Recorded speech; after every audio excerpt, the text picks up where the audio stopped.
दज्जाल के मुतालिक बहुत सी बातें मशहूर हैं और इल्यूमिनाती और फ्री मेसन्स के बारे में भी बहुत सी बातें मशहूर हैं। ये बात याद रखिए कि इल्यूमिनाती और दीगर खुफिया तंजीमें दर हकीकत दज्जाल के लिए ही तश्कील दी गई हैं। तो हम इस सिलसिले में दज्जाल से जुड़ी हर छोटी बड़ी बात जानने की कोशिश करेंगे कि किस तरह से ये तंजीमें इब्लीस के कहने पर दज्जाल को वेलकम करने की तैयारियों में दिन रात सरगर्म अमल हैं।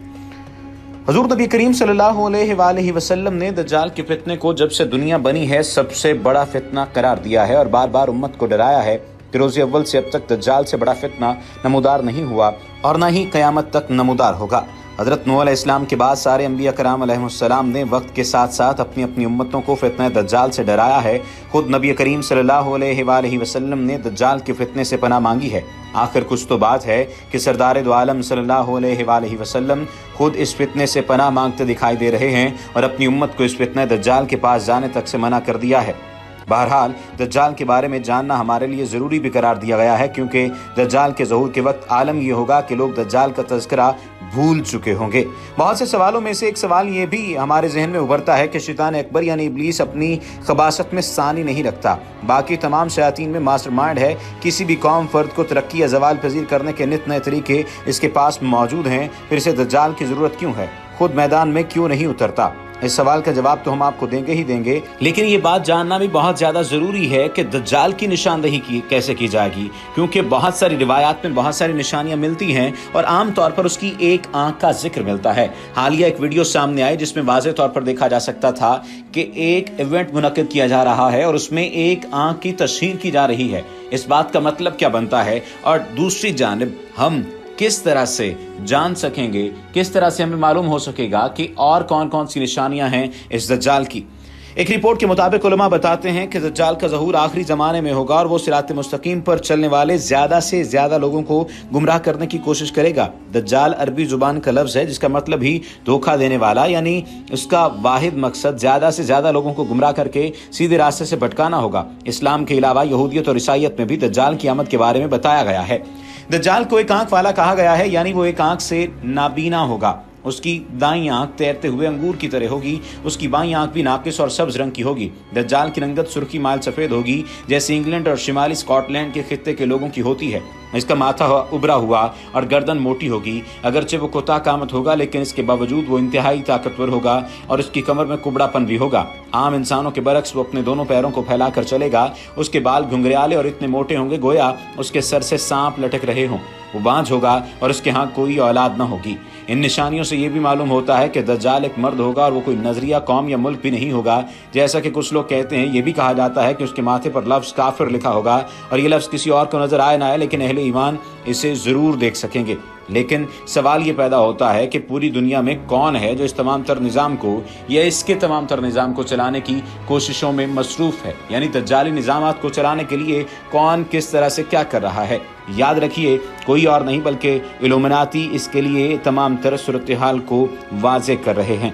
दुनिया में दहशतगर्दी फैलाने, दुनिया को मकरूज करने, दुनिया में जंगें लड़ाने, अमन व अमान तबाह करने, अपनी तमाम मसनूआत में अपने खास निशानात छोड़ने, ये नया जदीद रंगीन बैंक सिस्टम मुतारिफ कराने, सूद को हुकूमती सतह पर अपनाने, कागजी करेंसी और क्रेडिट कार्ड सिस्टम ईजाद करने, पूरी दुनिया में एक नया मुआशी निज़ाम तख्लीक करने और फिर उसे लागू करने, मज़ाहिब में फ़िरका परस्ती को हवा देने और मजहबी तनाज़ात पैदा करने, खुफिया ऑपरेशंस करने और जदीद अदालती निज़ाम बनाने, राइज करवाने, जादूगरी को फ़रोग़ देने, नया निज़ाम तालीम लाने, फ्री मेसन और इल्यूमिनाती जैसी तंजीमें बनाने, पूरी दुनिया के वसाइल पर काबू होने और पूरी दुनिया की खुराक पर कब्जा जमाने, प्रेस और मीडिया को कंट्रोल करने, ब्रेन वॉशिंग और दुनिया को मज़ाहिब से पाक करने, नया आलमी मालियाती प्रोग्राम देने, मुख्तलिफ रियासतों को कर्ज देने और इसराइल जैसी रियासत कायम करने और इसे हर हरबे से वुसअत देने के पीछे वही लोग हैं और वो लोग इंतहाई चालाक, शातिर, ज़हीन और साहिब इल्म हैं। इन तमाम बातों को तफसीली समझने के लिए एक किताबचा पढ़ना और समझना ज़रूरी है। उसके बारे में हम आपको बता देते हैं, the protocols of the elders of the ज़ायन्स।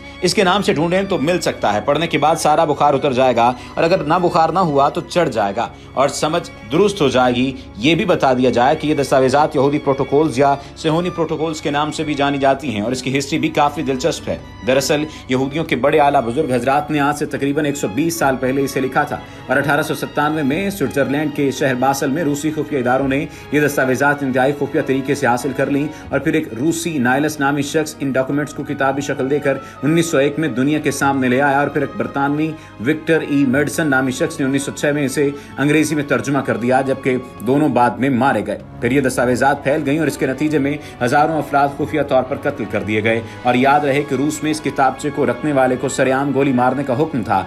ये तो थी इस किताबचे की थोड़ी सी तारीफ, और अब इसी और तफसील में जाना चाहिए ताकि कुछ लोग जान सकें जो ये बात समझते हैं कि ये सिर्फ साजिशें हैं और इसमें हकीकत कुछ भी नहीं है।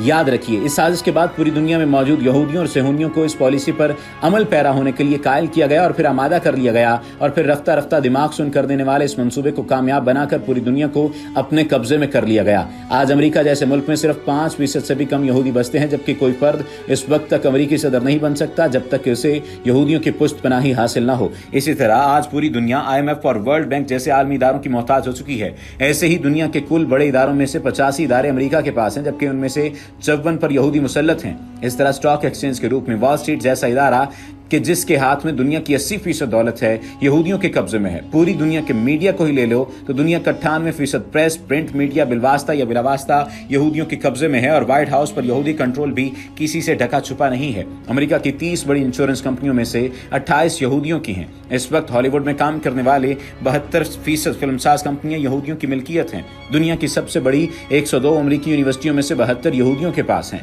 माहिरीन के मुताबिक अगर दुनिया की 10 बड़ी पार्लियामेंट्स में यहूदी अरकान की तादाद 1000 हो जाए तो वो दुनिया के 70% वसाइल के मालिक बन जाएंगे। इस वक्त दुनिया की सबसे बड़ी असलहा मंडी यहूदी चला रहे हैं। पूरी दुनिया में 70% दवासाज कंपनियां यहूदियों की मिल्कियत हैं। पूरी दुनिया की बैंकों में पड़ी रकम का 9% इसराइल की मिल्कियत है। पिछले 40 बरस में साइंस में से ज्यादा नोबेल प्राइज यहूदियों ने हासिल किए। इस वक्त दुनिया की 111 सबसे बड़ी कंपनियों में से 99 यहूदियों की हैं और 2007 के आदाद-ओ-शुमार के मुताबिक पूरी इस्लामी दुनिया में 30,000 मल्टीनेशनल कंपनियां काम कर रही हैं। इनमें से 21,000 मल्टीनेशनल कंपनियां यहूदियों की हैं और कंपनियां ऐसी कि इनमें से सिर्फ 2 कंपनियां साल में इतनी रकम कमा लेती हैं कि इतनी पूरी मुस्लिम दुनिया तेल बेचकर नहीं कमा पाती। मैं कहां तक सुनाऊं, तुम कहां तक सुनोगे। मुख्तसर ये कि पूरी दुनिया पर यहूदी कब्जा कर चुके और मुसलसल कर रहे हैं और हमारे ये कमजरफ जहालत के समंदर में डुबकियां लगाने वाले और यूं ही जोश खिदावत में बैठे हुए आद फुट उछल कर बड़के मारने वाले हजरात अपनी कौम को इस तमाम तर सूरत हाल से मुकाबला करवाने के लिए तैयार नहीं कर रहे, बल्कि दर हकीकत भागने की बातें कर रहे हैं और सिर्फ गैबी इमदाद की बातें कर रहे हैं। इसी जानिब अल्लामा मोहम्मद इकबाल ने बहुत पहले इशारा करते हुए फरमाया था कि दीन काफिर फिक्र तदबीर जिहाद, दीन मुल्ला फी सबीलिल्लाह फसाद। इस तमाम तर सूरत हाल का हमें मुकाबला करना होगा, हमें अपनी सोच को बदलना होगा। बसूरत दीगर ये तमाम तर लोग हम पर इसी तरह से बढ़ते चले जाएंगे और हम पर डोमिनेट कर जाएंगे। याद रखिए कि इल्यूमिनाती की 13 नस्लों में एक खानदान डेविड फिलिप का है, जबकि एक खानदान रोथस्चाइल्ड का है। ये दोनों खानदान पूरी दुनिया के फाइनेंशियल सिस्टम और अमेरिका के फेडरल रिजर्व बैंक के मालिक हैं, जिनके बारे में हम आपको गुज़श्ता वीडियोस में भी बता चुके हैं और आप गुज़श्ता वीडियोस में भी जान सकते हैं कि किस तरह से रोथस्चाइल्ड पूरी दुनिया को अपने कंट्रोल में लिए हुए हैं। याद रखिए, यहूदी किसी तौर पर भी मुस्लिम दोस्त नहीं हो सकते। इनकी ज़हनीत हमेशा से शैतानियत की रही है। शायद यही वजह है कि शैतान ने अपनी इबादत के लिए इनका इंतखाब किया। ये लोग बज़ाहिर अच्छे काम करते हैं, इंसान की आसाइश और आसानी के लिए तरह तरह के फलाही काम करके लोगों की हमदर्दी और उनका भरोसा जीतते हैं, लेकिन पसपर्दा इनके मकासद शैतानियत को प्रमोट करना होता है। इनका तरीकाकार यही है कि पहले लोगों के दिलों में घर कर जाते हैं, चाहे वो सियासत का मैदान हो या फिल्मों की दुनिया वगैरह हो। ये अपनी अदाकारी के जौहर दिखा कर लोगों के फेवरेट हीरो और सियासतदान बन जाते हैं और लोग इन्हें अपना मसीहा, अपना आइडियल समझकर इनके चाल चलन को फॉलो करने लग जाते हैं, इन्हें सपोर्ट करने लग जाते हैं। और जब उन्हें यकीन हो जाता है कि शिकार जाल में फंस चुका है, तब बहुत ही गैर महसूस अंदाज में इनकी माइंड प्रोग्रामिंग करके शैतानियत को प्रमोट करने लग जाते हैं। सवाल ये पैदा होता है कि हम इस तमाम तर सूरत हाल का मुकाबला कैसे कर सकते हैं। इस तमाम तर सूरत हाल में हमें क्या करना चाहिए? याद रखिए, सिर्फ एक ही बात है और वो बात है अपने दीन से जुड़े रहना। हम 5 वक्त की नमाज अदा करें, रोज़ा, नमाज, जिहाद, ज़कात, गरज ये कि इस्लाम के तमाम अरकान पर अमल पैरा हों और रसूल नबी करीम सल्लल्लाहु अलैहि वसल्लम की दी गई हिदायत पर अमल पैरा हों, तो हमारी ज़िंदगी कुछ आसानी की जानिब चल सकती है, हम कुछ बेहतरी की जानिब जा सकते हैं। याद रखिए, अगर इस सूरत हाल का हमें मुकाबला करना है तो हमें दीन मुबीन के साथ जुड़ना है। अगर हमें इस सूरत हाल का मुकाबला करना है तो हम अपने आप को सच्चा और पक्का मुसलमान बनाएंगे तो ही मुकाबला कर सकेंगे। बसूरत दीगर हमारी दास्तान तक न होगी दास्तानों में, और इसकी बुनियादी वजह सिर्फ यही है कि हम रसूल करीम सल्लल्लाहु अलैहि वसल्लम की ज़ात को چھوڑ چکے ہیں، یعنی چھوڑ چکنے سے مراد یہ کہ ان کی سنتوں پر عمل پیرا نہیں ہوتے، اور اگر ہم سنتوں پر عمل پیرا نہیں ہوں گے تو ہمارا کوئی بھی جاننے والا، کوئی بھی سمجھنے والا اور ہمارا کوئی بھی خیر خواہ نہیں ہوگا۔